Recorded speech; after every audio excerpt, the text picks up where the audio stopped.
LPU ప్లేస్మెంట్ల రికార్డులు సృష్టిస్తోంది. Final year student 2.5 కోట్ల ప్యాకేజ్ పొందుతున్నారు. 1700 మందికి పైగా ఎల్పియు స్టూడెంట్స్ 10 లక్షల నుంచి 2.5 కోట్ల ప్యాకేజెస్ పొందారు. విద్యా విప్లవం ప్రారంభమైంది లవ్లీ ప్రొఫెషనల్ యూనివర్సిటీలో. ఆంధ్రప్రదేశ్ అంటే అన్నపూర్ణ అని పేరు. కూటమి ఏలుబడిలో రాష్ట్రం మధ్యాంధ్రప్రదేశ్గా మారిపోయింది. అవును, ఏ ఊరు చూసినా ఏముంది గర్వకారణం? గల్లీకో బెల్ట్ షాపు తప్ప. తాగిన వారికి తాగినంత, ఊగే వారికి ఊగినంత మద్యం నేరుగా గ్రామాల్లోకి వచ్చేసింది. మంచినీళ్లు దొరకని పల్లె ఉందేమో కానీ మద్యం దొరకని పల్లె అంటూ లేదు. చూశారుగా, మందుబాబులు పెగ్గు మీద పెగ్గేస్తున్నారు. నిలబడి కొంతమంది, కూర్చుండి ఇంకొంతమంది.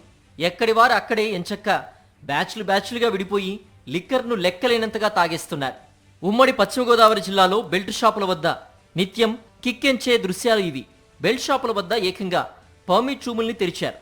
తెల్లారిందంటే చాలు మందుబాబుల జాతర మొదలవుతుంది. ప్రతి పల్లెలో మద్యం ఏరులై పారుతోందనడానికి ఇంతకంటే నిదర్శనం ఇంకేముంది? మంచినీళ్లు దొరకని పల్లెలున్నాయి కావచ్చు, కానీ మద్యం దొరకని ఊరంటూ లేదు. ఉమ్మడి పశ్చిమ జిల్లా వ్యాప్తంగా గ్రామాల్లోని బెల్ట్ షాపుల వద్ద సాగుతున్న మద్యం దందా ఇది. ఒక్క జిల్లా ఏంటి, ఆంధ్రప్రదేశ్ వ్యాప్తంగా ప్రతి పల్లెలోనూ ఇలాంటి పరిస్థితులే కనిపిస్తున్నాయి. గ్రామానికి 2 లేదా 3 బెల్ట్ షాపులు ఏర్పాటు చేసి తాగినోడికి తాగినంత అన్నట్లుగా సాగుతోంది వ్యవహారం. గ్రామాల్లో బెల్ట్ షాపులకు అనుమతి లేదు.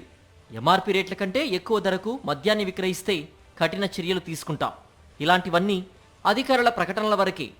అధికారులు చెప్తున్న దానికి క్షేత్రస్థాయిలో మాత్రం అస్సలు సింక్ అవ్వడం లేదు. ఏ ఊరు చూసినా ఎనీ టైం బెల్ట్ షాపుల్లో లిక్కర్ అందుబాటులో ఉంటోంది. విచ్చలవిడిగా దొరుకుతున్న మద్యం మర్డర్లకు కారణమవుతోంది. కూటమి ప్రభుత్వం వచ్చాక నేరాలు పెరిగిపోయాయి. హత్యలు, అత్యాచారాలు, దాడులు, దౌర్జన్యాలకు అడ్డు అదుపు లేకుండా దొరుకుతున్న మద్యమే కారణమన్నది జగమెరిగిన సత్యం. ఏడాది కాలంగా జరిగిన నేరాల్లో ఎక్కువగా మద్యం మత్తులో జరిగినవే. ఇక మద్యానికి బానిసై ఆరోగ్యాన్ని పాడు చేసుకుని చనిపోతున్న వారు లేకపోలేదు. జగన్మోహన్ రెడ్డి గారి ప్రభుత్వంలో టైమింగ్స్ ఉండేవి, గవర్నమెంట్ అమ్మేది. అప్పుడు ప్రజలు ఆ టైంలోనే కొనుక్కున్నారు. ఈరోజు అది లేదు, ఎక్కువ రేట్లకి అమ్మటం జరుగుతుంది. దుకాణాలు ప్రతి షాపులోనూ తెరవడం జరుగుతుంది. దానివల్ల తాగి అందరూ కూడా కింద పడిపోతున్నారు. ప్రతి చిన్న కిల్లీ షాపుల్లో కూడా మద్యం బాటిల్స్ అమ్ముతున్నారు. దీని ద్వారా ప్రజలందరూ తాగి వాళ్ళ హెల్త్ని పాడు చేసుకోవడమే కాకుండా కుటుంబ వ్యవస్థ అంతా కూడా పాడైపోతుంది. దీన్ని మేము మద్యం షాప్ కట్టడి చేయాలని చెప్పి వైఎస్ఆర్సీపీ మహిళల తరఫున మేము అందరం డిమాండ్ చేస్తున్నాం. కిరాణా షాపుల్లో కూల్ డ్రింక్ల కంటే ఈజీగా మందు బాటిల్ అమ్ముతుంటే ఎక్సైజ్ శాఖ ఏం చేస్తున్నట్టు? గత ప్రభుత్వంలో మండల కేంద్రాల్లో మాత్రమే దొరికే మద్యం ఇప్పుడు కూటమి ఏలుబడిలో ఏకంగా గ్రామాల్లోకి వచ్చేసింది. అందుకే కొత్తగా అనేక మంది ఆకర్షితులవుతున్నారు. ముఖ్యంగా యువత తప్పుదారి పట్టి కెరీర్ను నాశనం చేసుకుంటున్నారు. మరి ఎక్కడ చూసినా బెల్ట్ షాపులే. స్కూల్ పక్కన బెల్ట్ షాప్, గుడి పక్కన బెల్ట్ షాప్, బజార్లో బెల్ట్ షాప్, ఎక్కడ చూసినా బెల్ట్ షాపులే. మరి వచ్చిన ఆదాయం అంతా మరి సంక్షేమ పథకాలు ఇవ్వట్లేదు సరే కదా. పాపం కష్టపడి సంపాదించుకున్న ప్రతి రూపాయి కూడా మరి కుటుంబ వ్యవస్థని ఆర్థికంగా ఇబ్బంది పెట్టే విధంగా ఈ బెల్ట్ షాపులు ఎక్కడ పడితే అక్కడ ఉండడంతో మరి కుటుంబ వ్యవస్థ చిన్నాభిన్నం అయిపోతుంది. వాళ్ళు ధర్నాలు కూడా చేస్తున్నారు. మా స్కూల్ దగ్గర పెట్టారు, టెంపుల్ దగ్గర పెట్టారు. దయచేసి తీయించేయండి అని ప్రభుత్వాన్ని కోరుకుంటున్నారు.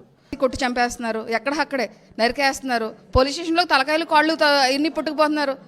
ఎలా ఉంది అసలు? ఏం చేస్తున్నారు? ప్రశ్నించడానికి ప్రభుత్వాన్ని మన పవన్ కళ్యాణ్ గారు ఏమైపోయారు తెలియదు. మనం మహిళలపై జరుగుతున్న అగైత్యాలకి హోమ్ మినిస్టర్ మన అనిత గారు ఏం చేస్తున్నారో తెలియట్లేదు. ఉమ్మడి పశ్చిమ గోదావరి జిల్లాలోని దెందులూరు, పోలవరం, చింతపూడి, తణుకు, నరసాపురం, భీమవరం నియోజకవర్గాల్లో బెల్ట్ షాపుల్లో మద్యం దందా జోరుగా సాగుతోంది. గతంలో మద్యం షాపులు ఊరికి దూరంగా ఉండడంతో ఎప్పుడో ఒకసారి మాత్రమే తాగేవాళ్ళు. వైన్ షాపులు, బెల్ట్ షాపుల రాకతో ఎనీ టైం లిక్కర్ దొరుకుతోంది. ఎంతో తాగించి వాళ్ళ ప్రాణాలు తీసి ఈ రూపంలో సంపద పెంచుతున్నారనే ఒక అనుమానం కూడా కలుగుతూ ఉంది. కాబట్టి రాష్ట్రంలోని తెలుగుదేశం నేతృత్వంలో కూటమి ప్రభుత్వం మద్యం విధానాన్ని తక్షణమే తన పాలసీని రద్దు చేసుకోవాలి. ఈరోజు గత ప్రభుత్వంలో మాదిరిగానే ప్రభుత్వ ఆధ్వర్యంలో మద్యం షాపులు నడిపితే నియంత్రణ ఉంటుంది, కానీ ఇప్పుడు విచ్చలవిడైపోతుంది ప్రైవేట్ వ్యక్తులకు ఇవ్వడం వల్ల. కాబట్టి మద్యాన్ని నియంత్రించాలని, బెల్ట్ షాపులను అరికట్టాలని, లైసెన్సులు లేకుండా పర్మిట్ రూములు నడుపుతున్నటువంటి మద్యం షాపులపై చర్యలు తీసుకోవాలని డిమాండ్ చేస్తా ఉన్నాం. తల్లికి వందనం పథకం కింద అరకొర ఇస్తున్న కూటమి ప్రభుత్వం నాన్నకు ఇంధనం మాత్రం అడ్డు అదుపు లేకుండా చేసిందని మహిళలు మండిపడుతున్నారు. రాష్ట్ర ప్రజలకు మంచి చేయాల్సిన ప్రభుత్వం మద్యాన్ని ప్రోత్సహిస్తూ పీకల దాకా తాగిస్తోందన్న విమర్శలు సర్వత్రా వ్యక్తమవుతున్నాయి. ఓవైపు ఫుల్లుగా మద్యం షాపులు, మరోవైపు వీధి వీధికి బెల్ట్ షాపు. ఇది కూటమి పాలనలో సాగుతున్న తాగుబోతు బాగోతం. అంతేకాదు ఎంఆర్పీ రేటుకు మందు ఎట్టి పరిస్థితుల్లోనూ దొరకదు. 10, 20, 50 ఇలా అడిషనల్గా పే చేయాల్సిందే. అదేమని అడిగితే షాప్ యజమానులు అడిగినోళ్ల తాట తీస్తారు. మరికొంచెం ముందుకెళ్లి పోలీస్ కేసు కూడా పెడతారు. కూటమి నేతల ఆశీస్సులతో శ్రీకాకుళం జిల్లాలో సాగుతున్న ఈ దౌర్జన్య పర్వంపై సాక్షి ప్రత్యేక కథనం. శ్రీకాకుళం జిల్లా. ఈ జిల్లాలో ఇప్పుడు 3 వైన్ షాపులు, 60 బెల్ట్ షాపులు అన్న తీరులో మందు బాబులకు సేవలందుతున్నాయి. గత ప్రభుత్వంలో మందు తాగడం తగ్గించేందుకు వైఎస్ జగన్మోహన్ రెడ్డి చర్యలు తీసుకుంటే ఇప్పుడు ఫుల్గా జనాలకు మందు తాగిస్తూ వాళ్ల జేబులు ఖాళీ చేస్తున్నారు, ఆరోగ్యాలను అంతం చేస్తున్నారు. ఆడబిడ్డల ఉసురు అలవోకగా పోసేసుకుంటున్నారు. వీధి వీధికి బెల్ట్ షాపులతో అల్లాడిపోతున్నాం అంటూ ఆడబిడ్డలు అల్లాడిపోతున్నా మామూళ్ల మత్తులో మునిగి చూసి చూడనట్టుగా వ్యవహరిస్తున్న ఆబ్కారీ అధికారులు, లంచాలు తీసుకుని చోద్యం చూస్తున్న పోలీసుల సాక్షిగా శ్రమజీవుల రెక్కల కష్టమంతా వైన్ షాపుల క్యాష్ బాక్సుల్లోకి చేరిపోతోంది.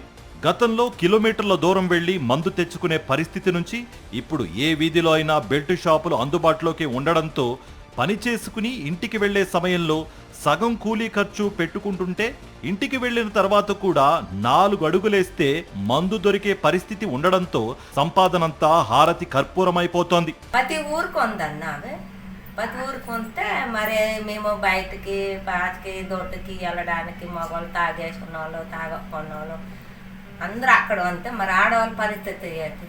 అదే మరి తానంకి తాగడానికి నీళ్ళు దొరకదు, కానీ మందు మాత్రం పిల్ల జల తాగడానికి అయితే మందు దొరుకుతాయి ఇక్కడ వన్ షాప్ దగ్గర ఉందనేసి.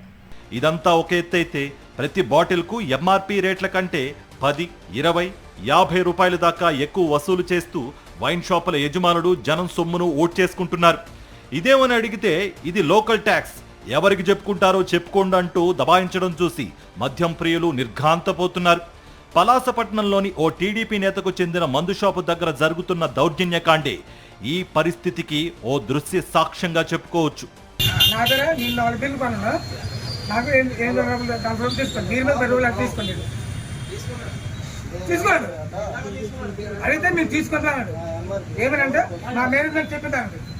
గత ప్రభుత్వ హయాంలో పర్మిట్ రూమ్ కి 2 లక్షల రూపాయల వరకు ప్రభుత్వం ఫీజు వసూలు చేసేది.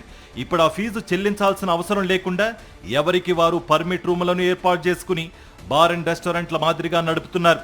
మందు ముక్క ఒకే దగ్గర దొరుకుతూ ఉండడంతో మందు బాబులకు పండగే పండుగ. నిషామత్తులో ఎంత దోచుకుంటున్నా గుర్తించలేని పరిస్థితుల్లో మందుబాబులుంటున్నారు.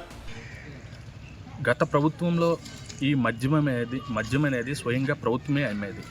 కానీ ఇప్పుడు ఈ ప్రభుత్వం వచ్చాక ప్రైవేట్ వ్యక్తులకి ఇస్తూ మొత్తం కూడా ఒక సిండికేట్ అయిపోయి ఎంఆర్పి రేట్ కంటే మ్యాక్సిమం రిటైల్ ప్రైస్ ఏదైతే ఉందో దానికంటే ఎక్కువ ధరలకి అమ్ముతున్నారు. అదేంటది ఎంఆర్పి ధర కంటే ఎక్కువ ధరలకు అమ్ముతున్నారు అనేసి అంటే అందరూ వాళ్ళ మనుషులే కాబట్టి, ఆ సిండికేట్ రూపంలో ఉండే వాళ్ళ మనుషులే కాబట్టి ఆ ప్రశ్నించే వాడిపై భౌతిక దాడులకు దిగుతున్నారు. అదేవిధంగా పోలీసుల చేత అక్రమ కేసులు బనాయిస్తున్నారు. మంచినీళ్ళు ఇవ్వడం కుదరదు, కానీ మందు మాత్రం ఎంత కావాలంటే అంత, ఎక్కడ కావాలంటే అక్కడ ఇస్తామన్న తీరులో కూటమి పాలన సాగుతోంది. ఒక్క శ్రీకాకుళం జిల్లాలోనే కాదు, కూటమి నేతల ఆశీస్సులతో రాష్ట్రమంతా ఇదే తంతంగా యథేచ్ఛగా నడుస్తోంది. అద్భుతమైన సంక్షేమం అంటూ ఏపీ ప్రజలకు ఆశ చూపి అధికారంలోకి వచ్చిన కూటమి నేతలు సంక్షేమం సంగతేమో గాని బడుగు జీవి బతుకును బండలు చేయడంలో మేమే నెంబర్ 1 అంటున్నారు. ఉమ్మడి విశాఖ జిల్లాలో మద్యం అమ్మకాలు విచ్చలవిడిగా జరుగుతున్నాయి. పుట్టగొడుగుల్లా బెల్ట్ షాపులు ఎక్కడ పడితే అక్కడ కనిపిస్తున్నాయి. రాత్రి పగలు తేడా లేకుండా 24 గంటలు మద్యాన్ని అందుబాటులో ఉంచుతున్నారు. ప్రజల ఆరోగ్యాన్ని లెక్క చేయకుండా వారి బలహీనతతో కోట్లాది రూపాయల ఆదాయాన్ని కూటమి నేతలు సంపాదిస్తున్నారు. ఉమ్మడి విశాఖ జిల్లాలో ఉన్న రేషన్ షాపుల కంటే బెల్ట్ షాపులే ఎక్కువ ఉన్నాయంటే జిల్లాలో ఉన్న బెల్ట్ షాపుల పరిస్థితి ఒకసారి అర్థం చేసుకోవచ్చు. ఎన్నికలకు ముందు సంపద సృష్టిస్తానని చెప్పిన చంద్రబాబు మాటల సంగతేమో కానీ మద్యం అమ్మకాల ద్వారా కూటమి నేతలు తమ జేబులు నింపుకుంటున్నారు. మద్యం ప్రియుల బలహీనతను ఆసరాగా చేసుకుని వారి ఆదాయాన్ని గుల్ల చేస్తున్నారు. విచ్చలవిడిగా ఎక్కడ పడితే అక్కడ బెల్ట్ షాపులను పెడుతున్నారు. గుడి బడి అనే తేడా లేకుండా మద్యాన్ని అందుబాటులో ఉంచుతున్నారు. రాత్రి పగలు అనే తేడా లేకుండా మద్యాన్ని అడ్డు అదుపు లేకుండా అమ్ముతున్నారు. బహిరంగంగానే బెల్ట్ షాపుల వేలం పాటలను నిర్వహించి లక్షలాది రూపాయలు టీడీపీ నేతలు సొమ్ము చేసుకుంటున్నారు. రాష్ట్రంలో ఎక్కడా బెల్ట్ షాపులు ఉండనీయమన్న చంద్రబాబు మాటలు కేవలం ప్రకటనలకే పరిమితమయ్యాయి. మద్యాన్ని ఎవరైనా అక్రమంగా రవాణా చేస్తే వారిపై చట్టపరమైన చర్యలు తీసుకుంటామని, 5 లక్షల జరిమానా విధిస్తామని చెప్పిన చంద్రబాబు మాటలు గాలి కబుర్లుగానే మిగిలిపోయాయి. హోంమంత్రి నియోజకవర్గ పాయకారావుపేటలో దండోరా వేసి మరీ బెల్టు షాపుల వేలంపాట నిర్వహించారు.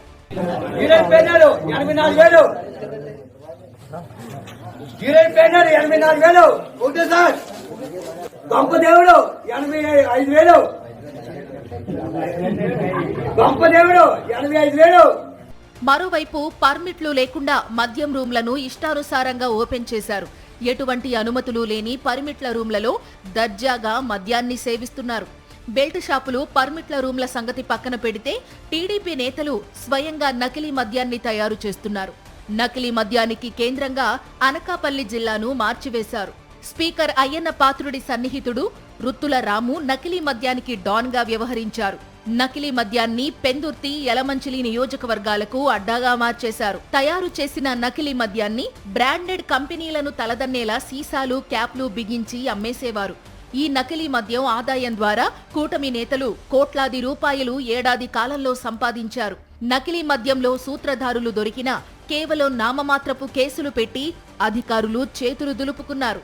ఈ కూటమి ప్రభుత్వం అధికారంలోకి వచ్చి సుమారు 1.5 సంవత్సరాలు అయిన దగ్గర నుండి ఈరోజు గోల్డ్ షాపుల్ని, పెద్ద పెద్ద షోరూములను తలపించే విధంగా ఈరోజు మద్యం దుకాణాలను ముస్తాబు చేసుకొని వీధిలోకి వచ్చినటువంటి పరిస్థితులు ఉన్నాయి.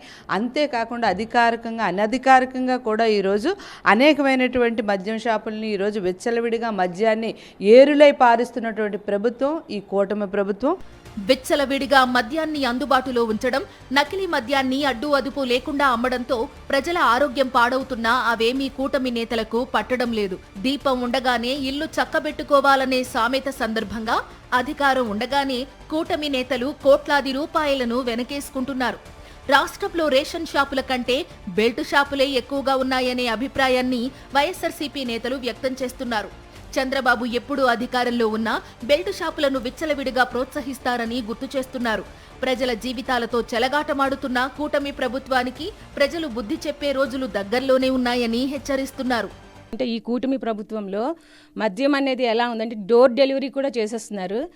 మనం బయటకు వెళ్ళి కూడా అవసరం లేదు, డోర్ డెలివరీ వచ్చేస్తుంది. బెల్ట్ షాప్స్ అనేవి చాలా ఎక్కువ అయిపోయడం వల్ల ఈరోజు మద్యం ద్వారా మహిళలు ఏ విధంగా అయితే ఇబ్బంది పడుతున్నారు అంటే వాళ్ళు మగవాళ్ళు మద్యం సేవించి వాళ్ళకి ఒంటి మీద తెలివిలేని పరిస్థితిలో ఉంటున్నారు. పట్టణం, మైదానం, ఏజెన్సీ అనే తేడా లేకుండా బెల్ట్ షాపులతో మద్యం ఏరులై పారుతున్నా అధికారులకు మాత్రం చీమ కుట్టినట్లు కూడా లేదు.